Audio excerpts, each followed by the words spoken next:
Audio Jungle.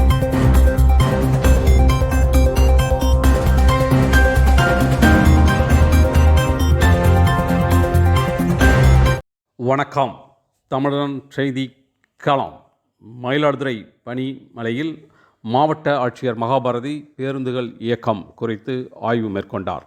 தமிழகம் முழுவதும் 6 அம்ச கோரிக்கைகளை வலியுறுத்தி தமிழ்நாடு அரசு போக்குவரத்து கழக தொழிலாளர்கள் வேலைநிறுத்த போராட்டத்தில் ஈடுபட்டு வருகின்றனர். இதனிடையே மயிலாடுதுறை பனிமலையில் 80% பேருந்துகள் மட்டுமே இயக்கப்படுகின்றன.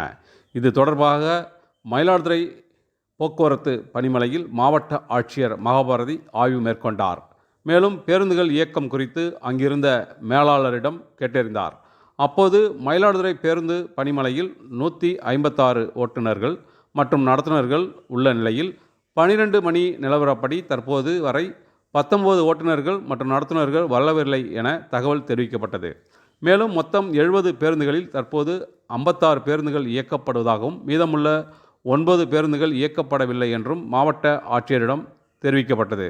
குறிப்பாக நகர பேருந்துகள் 37 உள்ள நிலையில் அதில் 34 பேருந்துகள் மட்டும் இயக்கப்படுவதாக அதிகாரிகள் மாவட்ட ஆட்சியரிடம் தெரிவித்தனர்.